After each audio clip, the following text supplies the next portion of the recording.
इस वीडियो में डिस्कस करते हैं टर्मिनेटिंग एंड रिकरिंग डेसिमल्स। तो पहले हम ये देखते हैं कि डेसिमल्स क्या होते हैं। डेसिमल्स हमारे पास इस तरह की वैल्यूज़ होती हैं, जैसे फॉर एग्जांपल हमारे पास है 1.5। इसके अंदर ये डेसिमल पॉइंट होता है, यानी अशारिया का निशान होता है, और ये किसी फ्रैक्शन को डिवाइड करके हमें मिलती है। तो इस तरह की वैल्यूज़ को हम डेसिमल्स कहते हैं। अब डेसिमल्स में टाइप्स हैं टर्मिनेटिंग और रिकरिंग, उन्हें हम डिस्कस कर लेते हैं।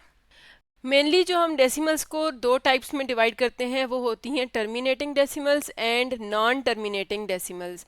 अगर टर्मिनेटिंग डेसिमल्स की बात करें तो वो ऐसे डेसिमल नंबर्स होते हैं जो पॉइंट के बाद यानी अशारिया के बाद कुछ लिमिटेड वैल्यूज़ होती हैं। जैसे हमने लिखा था 1.5, तो 5 पे ये डेसिमल कंप्लीट हो गया।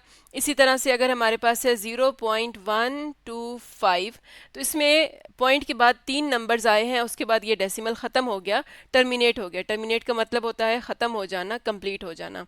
इसी तरह से अगर हमारे पास है 4.2317, तो ये भी हमारे पास एक टर्मिनेटिंग डेसिमल आ गया। नॉन टर्मिनेटिंग नाम से जाहिर है कि ये ख़त्म होने वाला नहीं है, और इसकी अगर हम एग्जांपल्स लें तो इसमें आ जाता है जैसे 0.2222, ये आगे चलता जा रहा है। इसी तरह से अगर हमारे पास आ जाता है 4.13719268, ये भी आगे चलता जा रहा है, यानी ये ख़त्म नहीं हो रहा, तो इसीलिए ये टर्मिनेट नहीं कर रहा, यानी ये नॉन टर्मिनेटिंग है। तो टर्मिनेटिंग वो होंगे जो पॉइंट के बाद लिमिटेड नंबर्स हैं वो ख़त्म हो जाते हैं कुछ डिजिट्स के बाद, लेकिन नॉन टर्मिनेटिंग कंटिन्यूड रहते हैं। अब जो नॉन टर्मिनेटिंग है इसकी मज़ीद दो टाइप्स हैं, एक है रिकरिंग डेसिमल्स और एक है नॉन रिकरिंग डेसिमल्स। अब ये कौन से डेसिमल्स होते हैं? ये जो हमने ऊपर दो डेसिमल्स लिखे हैं यहीं से हमें नज़र आ रहा है। रिकरिंग वो होते हैं जिसमें एक सेम नंबर या एक नंबर ग्रुप ऑफ नंबर्स जो है वो रिपीट हो। जैसे कि एक हमारे पास एग्जांपल है 0.2222, ये इसी तरह चलता जा रहा है। और अगर हमारे पास हो 0.147 147 147, ये इसी तरह से चलता जा रहा है। और हम एक और एग्जांपल लेते हैं, जैसे हमारे पास एक नंबर है 1.41421356373, ये इसी तरह से चलता जा रहा है। तो इसमें जो फर्स्ट डेसिमल था उसमें एक ही नंबर रिपीट हो रहा था, और जो सेकंड हमें डेसिमल नज़र आ रहा है इसमें एक ग्रुप ऑफ नंबर्स है, 3 नंबर्स हैं 147 147 147, ये इसी तरह से आगे चलता जाएगा। नेक्स्ट हमें नज़र आ रहा है इसमें हमारे पास ज़्यादा नंबर्स हैं 414213 414213, तो ये एक बड़ा ग्रुप है नंबर्स का जो कि रिपीट हो रहा है। तो इस तरह के डेसिमल्स को रिकरिंग डेसिमल्स कहते हैं, जो कि टर्मिनेटिंग नहीं होते, यानी कि ख़त्म भी नहीं होते और एक ही ग्रुप रिपीट हो रहा होता है। इसको हम शॉर्ट फॉर्म में कैसे लिख सकते हैं? जैसे 0.222 है, इसे हम 0.2 लिखकर 2 के ऊपर छोटी सी बार लगा सकते हैं, या हम यूँ भी लिख सकते हैं 0.222 लिख लें और लास्ट वाले 2 के ऊपर छोटी सी बार लगा लें, या हम उसके ऊपर छोटा सा पॉइंट यानी कि एक नुक्ता भी उसके ऊपर लगा सकते हैं। नेक्स्ट हमारे पास जो डेसिमल है इसको हम इस तरह से लिखते हैं 0.147, यानी जो ग्रुप रिपीट हो रहा है वो पूरा लिखेंगे और उस पूरे के ऊपर बार आ जाएगी, और अगर हम उसके ऊपर डॉट लगाना चाहते हैं तो तीनों के ऊपर हम तीनों नंबर्स के ऊपर डॉट लगाएंगे इस तरह से। इसी तरह अगर नेक्स्ट वाले को देखें तो इसका जो पूरा ग्रुप रिपीट हो रहा है वो लिखेंगे 414213, तो इसके ऊपर हम बार लगा देंगे कि यही ग्रुप आगे रिपीट हो रहा है। और अगर डॉट लगाना होगा तो इन 6 के 6 डिजिट्स के ऊपर हमें डॉट लगाना पड़ेगा, यानी कि ये पूरा ग्रुप रिपीट होगा। अब नॉन रिकरिंग डेसिमल की एग्जांपल हमने यहाँ पर लिखी थी, तो इसका मतलब है कि ये नॉन टर्मिनेटिंग तो है, लेकिन ये ख़त्म तो नहीं हो रहा कहीं भी, लेकिन ये सेम ग्रुप रिपीट भी नहीं होता। यानी कि जैसे हमने ऊपर एग्जांपल लिखी है 4.13719 268 अप टू सो ऑन, इसी तरह से चलता जाएगा, इसमें कोई ग्रुप हमें रिपीट होता हुआ नज़र नहीं आएगा। और इसी तरह से एक और एग्जांपल लेते हैं 2.647568759, इसमें भी हमें कोई तरतीब नज़र नहीं आ रही या हमें कोई ग्रुप बनता हुआ नज़र नहीं आ रहा नंबर्स का। तो इस तरह के डेसिमल्स को नॉन रिकरिंग कहते हैं। तो यहाँ तक हमने डेसिमल्स की टाइप्स देखी हैं। टर्मिनेटिंग देखे जो कि ख़त्म हो जाते हैं पॉइंट की कुछ वैल्यूज़ के बाद। नॉन टर्मिनेटिंग में फिर मज़ीद दो टाइप्स आ जाती हैं, जिसमें एक ग्रुप रिपीट होता है और दूसरी फॉर्म में नॉन रिकरिंग में ग्रुप रिपीट नहीं होता। यहाँ से हम एक बहुत इंपॉर्टेंट कॉन्सेप्ट को देख सकते हैं कि ये जो रिकरिंग डेसिमल्स हैं और जो टर्मिनेटिंग डेसिमल्स हैं, इन्हें हम जब ऐड करते हैं, यानी हर तरह का टर्मिनेटिंग नंबर और रिकरिंग नंबर ये सारे मिलके हमारे पास रैशनल नंबर्स कहलाते हैं।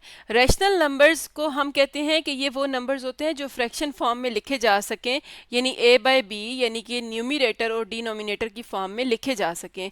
तो ये जो टर्मिनेटिंग और रिकरिंग डेसिमल्स होते हैं, इन्हें हम रैशनल नंबर्स कहते हैं, क्योंकि ये दोनों टाइप के जो नंबर्स हैं ये इस फॉर्म में लिखे जा सकते हैं। ये हम अभी देखते हैं कि ये हम किस तरह से लिखते हैं। जबकि जो नॉन रिकरिंग डेसिमल्स हैं वो इरेशनल नंबर्स हैं, यानी उन्हें हम फ्रैक्शन फॉर्म में नहीं लिख सकते। यानी ये जो हमें ऊपर नॉन रिकरिंग डेसिमल नज़र आ रहे हैं, इन्हें हम फ्रैक्शन फॉर्म में नहीं लिख सकते, तो इसलिए हम इन्हें इरेशनल नंबर्स कहते हैं। तो यहाँ पर हम जल्दी से देख लेते हैं कि जो टर्मिनेटिंग डेसिमल्स या रिकरिंग है उन्हें हम फ्रैक्शन फॉर्म में कैसे लिखते हैं। जो अगर हम टर्मिनेटिंग की एग्जाम्पल लें तो हमारे पास एक नंबर आता है 0.25। अब इसे हम फ्रैक्शन में कन्वर्ट करना चाहते हैं तो हम यहाँ पर लिखेंगे 025, यानी कि जो नंबर्स हैं सारे लिखेंगे और जिस नंबर के बाद यानी 0 के बाद डेसिमल पॉइंट था वो डेसिमल पॉइंट हम नहीं लगाएंगे, बल्कि नीचे डिवीजन में डिनोमिनेटर की जगह हम यहाँ पर 1 लिखेंगे जहाँ पर डेसिमल था पहले। उसके बाद डेसिमल के बाद जितने भी डिजिट्स थे वो उतने 0 लगा देंगे, तो ये हमारी फ्रैक्शन बन गई। उसके बाद हम इसे सिंप्लीफाई करेंगे तो ये आ जाएगा 1/4। तो ये किस फॉर्म में आ गया? ये a बाय b की फॉर्म में आ गया। तो इसका मतलब है ये क्या है? रैशनल नंबर्स हैं। और अगर ये तो हमने बात की टर्मिनेटिंग की। टर्मिनेटिंग में इसका मतलब ये है कि जहाँ पर भी जाकर वो नंबर्स कंप्लीट हो रहे हैं उतने ही हमने 1 के बाद ज़ीरोज़ लगाने हैं, तो हमारा जो नंबर है वो रैशनल नंबर बन जाएगा, यानी फ्रैक्शन में कन्वर्ट हो जाएगा। अब बात करते हैं रिकरिंग की। तो रिकरिंग में हमारे पास फॉर एग्जांपल आया था 0131313 और ये इसी तरह से चलता जा रहा है। ये ख़त्म तो नहीं हो रहा, लेकिन हमें पता है कि आगे भी 13 ही आएगा, तो इसे हम शॉर्ट फॉर्म में यूँ लिख सकते हैं 0.1313 और 13 के ऊपर बार लगा दें, यानी कि जो 13 है ये रिपीट हो रहा है। तो इसको अब हम डेसिमल में कन्वर्ट फ्रैक्शन में कर सकते हैं। किस तरह कर सकते हैं कि हम यहाँ पर लिखेंगे ऊपर जो नंबर है ये 0 जो है लेफ़्ट साइड पे से लिखें या ना लिखें, जब हम डेसिमल हटा देते हैं तो उसकी ज़रूरत नहीं रहती। तो यहाँ पर डेसिमल जो पॉइंट था यहाँ पर था और उसके बाद 4 डिजिट्स थे, तो ये आ जाएगा 1 2 3 4। ये हमारे पास फ्रैक्शन में कन्वर्ट हो गया। अगर हम इस नंबर को सिर्फ यूँ लिखते 0.13 के ऊपर बार आता तो फिर हम इसे लिखते 13/100, यानी कि जितना भी जहाँ पर भी जाके हमने उसे रोकना है उतने ही फिर हमें नीचे ज़ीरोज़ लिखने होंगे। तो ये भी फ्रैक्शन में कन्वर्ट हो गया है, ये भी रैशनल नंबर है। अब हम देखते हैं कि जो नॉन रिकरिंग है इन्हें हम फ्रैक्शन फॉर्म में क्यों नहीं लिख सकते। तो अब जैसे हमने ऊपर नंबर लिखे थे ये वाले नॉन रिकरिंग हमारे सामने पड़े हैं, अगर हम इन्हें फ्रैक्शन में लिखना भी चाहें तो हम क्या करते हैं, डिवीजन लाइन के नीचे जहाँ डेसिमल होता है उसकी जगह हमने 1 लिखना होता है और आगे जितने डिजिट्स होते हैं उतने ज़ीरोज़ होते हैं। लेकिन अब हमें नहीं पता कि ये आगे कितने ये नंबर्स जाएंगे, हमें इसीलिए नहीं पता कि हम आगे कितने ज़ीरोज़ लिखें, तो इसलिए ये फ्रैक्शन फॉर्म में नहीं लिखा जा सकता।